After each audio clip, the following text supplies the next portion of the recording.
Alright, I'm back already. Yay!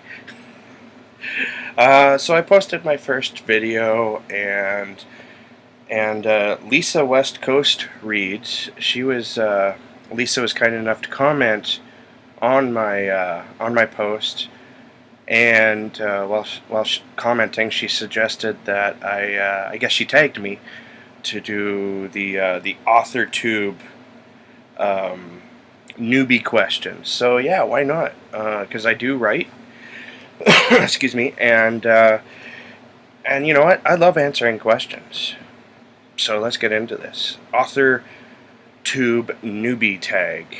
Thanks to Lisa West Coast Reads for tagging me on this one. Okay, question number 1. How did you find out about AuthorTube? I found out about AuthorTube pretty much same time as doing the BookTube thing.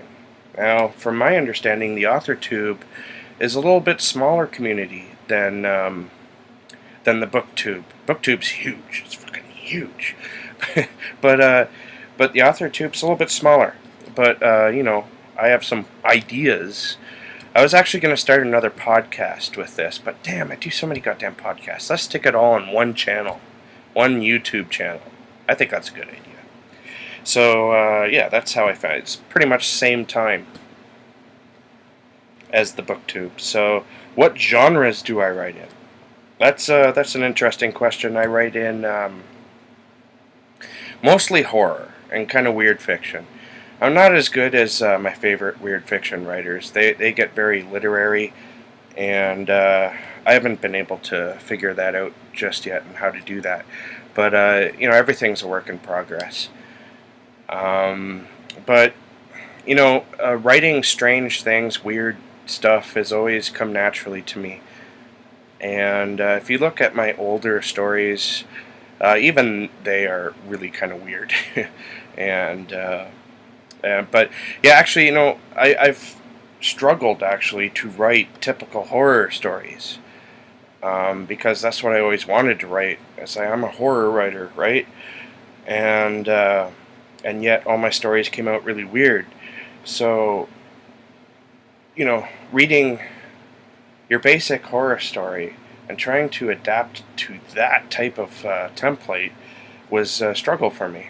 But I am able to write in both now, and I have a lot of fun writing both. I also want to stretch out one day, maybe, and I have written some science fiction.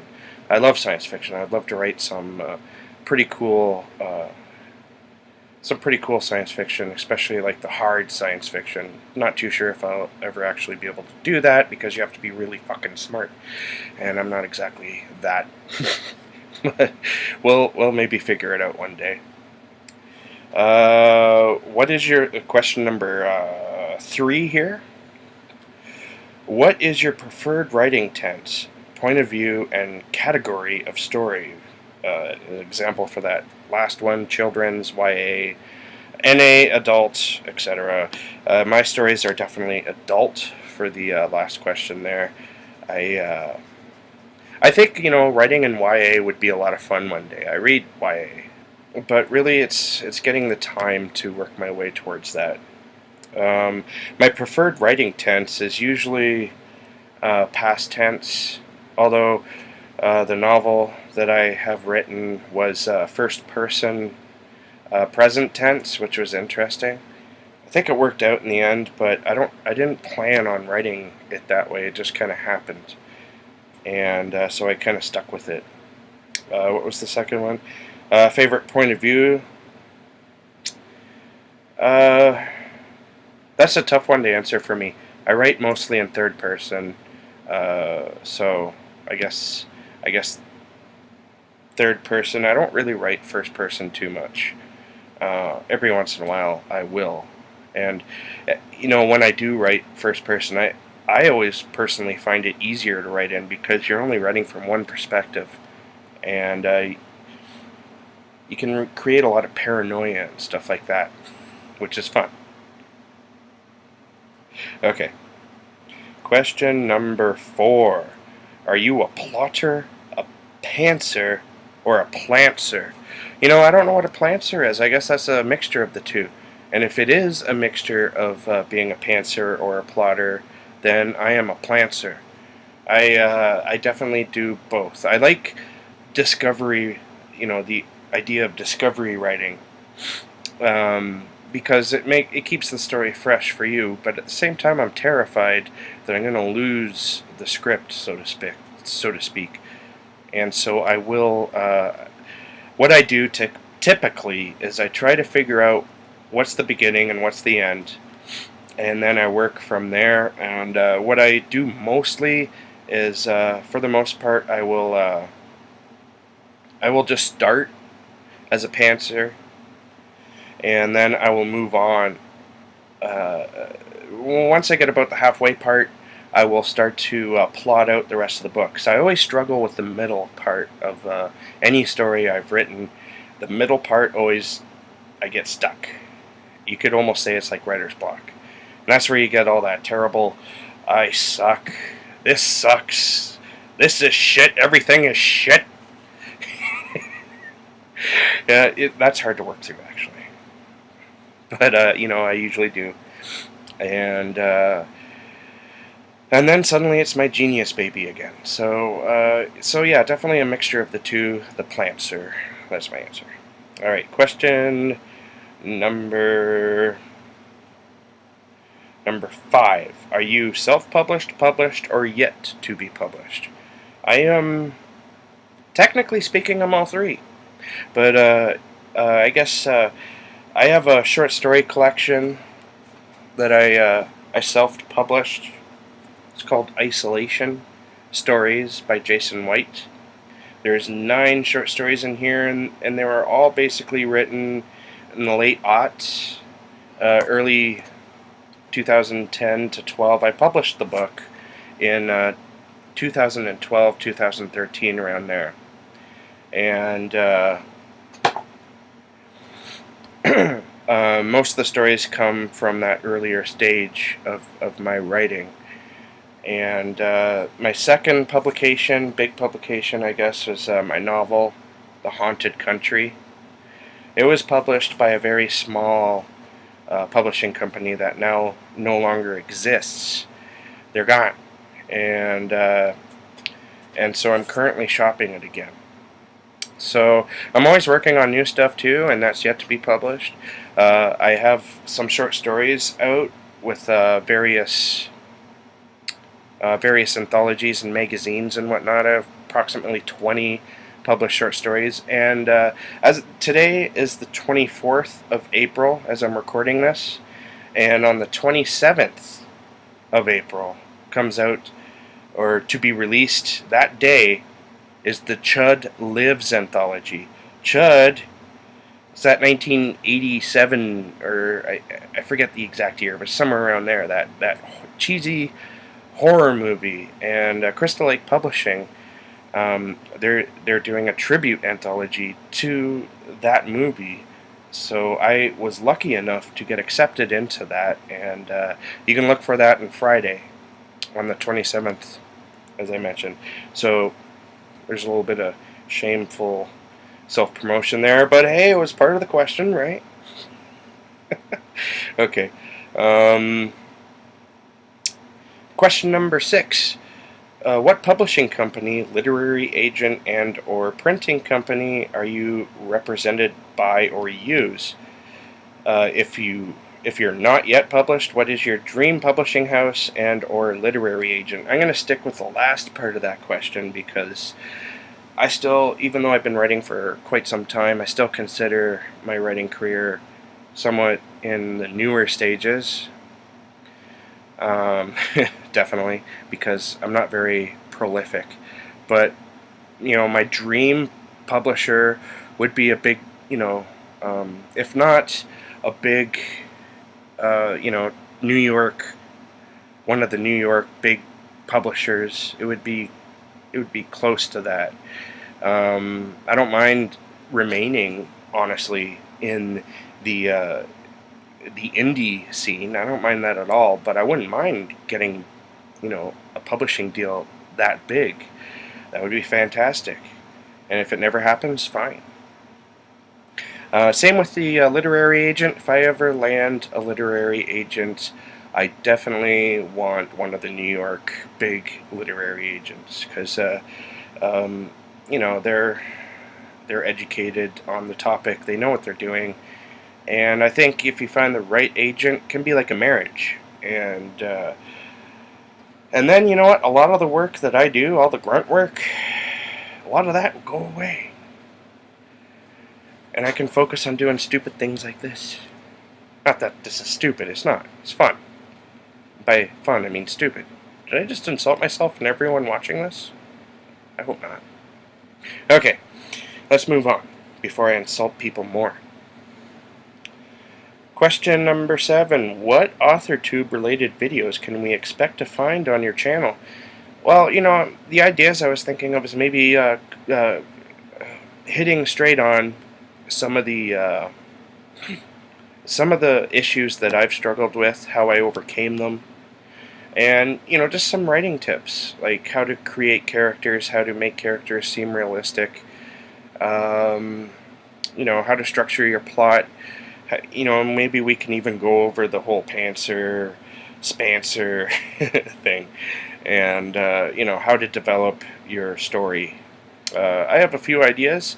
I'll probably focus mostly on the BookTube thing, but you can definitely look for some writing advice on here along those lines, the technical stuff.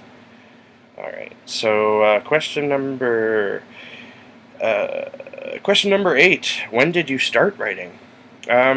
This question is interesting because I was writing when I was a kid. I just didn't think of it that way. I was writing like these little comic strips, and they were very twisted. I created a character before I knew of the Mad Max movies. I had my own little Mad Max character. He had nothing to do with the movies, obviously, because I hadn't seen them. But he was, I don't know what he was, but I always drew him with a knife that was dripping with blood. Maybe somebody should have intervened when I was a kid. I'm thinking. Maybe got me into some counseling. Well, I haven't hurt anybody. I don't kill people.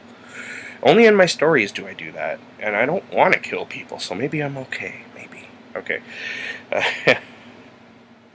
So, I wrote as a kid those comic strips and whatnot. And, I didn't really start taking it seriously until around the early aughts somewhere. And I started writing as much or as close to every day as I can. The whole, try to write 1,000 words a day thing. And that's had its ups and downs, mostly downs. Like I said, I'm not very prolific, and that's all my fault. I take the weight of that. I have no expectations beyond what I've achieved, at least not yet. I'm hoping that maybe soon I can start escalating things a bit more. Alright. So, question number 9, what was the first story you ever wrote? I think I answered that one. It was the Mad Max stories when I was a kid. And, as I also remember writing short stories for school. They'd tell you to write short stories, and I'd get excited. I'd be like, oh, yeah. I wrote a short story actually once about me meeting Motley Crue in I think it was grade 8, I wrote that. And I don't think I got a very good mark on it. I don't think the teacher is looking for that. But question number 10. What authors have inspired your writing the most? I'd have to answer Stephen King is a big one. Robert McCammon, Edgar Allan Poe, H.P. Lovecraft. Lately it's been writers like Laird Barron, Michael Wehunt, John Paget. I love those guys. There's so many. Pretty much any time I read, if I'm really enjoying what I'm reading, there's a little thing in my brain that's like writing down, like, oh, look at this, let's do this, let's try this sometime. Not steal, but adapt. And so I guess that's your answer for that one. Okay, question number 11. Do you schedule your writing sessions or simply get to writing whenever you can find the time? It's definitely the latter of that. I have a very weird schedule and a high-functioning autistic son, so I write when I can. And the cell phone actually works. I have Scrivener on my cell phone that's connected to my Mac And I love how those interact, because if you try to do that with Word, Microsoft Word, it never recognizes me when I'm writing on my phone, and it always highlights the things that I write while I'm on the phone, and that's annoying because I have to go and fix it. I hate that. Google Docs is really good. I highly suggest that, and like I just said, Scrivener, if you have the money for that. So yeah, I'm always writing when I can, when I have the time. I try to schedule it in. I do have a schedule, but my preferred method is writing on my laptop, my MacBook Pro, because it's just easier writing with your fingers and not your thumbs. I hate writing with my thumbs. Hate it. But I do it. I do it. Okay. Question, I think we're on the last, question number 12. I keep answering the next question with the previous. Very bad. Do you type? So question 12 is, do you type on a computer, typewriter, write everything out by hand, or use a blend? Well, definitely it's computer and cell phone for me. I don't think I could write with a typewriter. This is too clunk, clunk, clunk. Especially since sometimes I write late at night. My family would kill me. My wife especially. She already hates the way I snore. Okay. Last question. What are you, me, most looking forward to now that I'm part of AuthorTube? Again, it's just my answer for this would be very similar to a similar question for the BookTube question. What I'm looking forward to in the BookTube community is, and honestly, it's making new friends. As I mentioned early on, I have two podcasts that I work for. One that I own and produce and co-host. That's the Darkness Dwells podcast. And one that I do occasional interviews for is the Great Lakes Horror Company. And I've met a lot of horror writers that way, and it's something I love to do, is to meet people who are trying to do what I'm trying to do. And the weird thing is I found that I like doing this almost more than writing. I love talking to other writers, and this is weird because when I was a kid, I was very... Let's just put it this way. 5 years ago, 6 years ago, there's no way I'd be able to do this. I don't know where a crack came somewhere in my unconscious mind to my conscious mind, and I just I'm here, and I don't know, maybe I went insane somewhere. I don't know, maybe I'm possessed. It's possible. Maybe I'm not even me. That's a new thought. Anyway, so yeah, I kind of lost track of what I was talking about there with that last question. Let me see here. What are you most... Oh yeah. So yeah, definitely. I just want to meet new people. That's about it. I like making friends. I can't make friends around here because nobody understands me. They look at me as though I'm a lizard man or something. They're like, oh, it's that guy again. He's weird. And yeah, I am weird, and that's fine. But I'm getting more comfortable in my weirdness, and I like meeting other weird people, and I like meeting creative people, and I like talking with them. So that's why I'm here, and you can look for a lot more in the future. Thank you for watching, and if you like, please hit the like buttons and subscribe. There may be some links down there, and have a good day.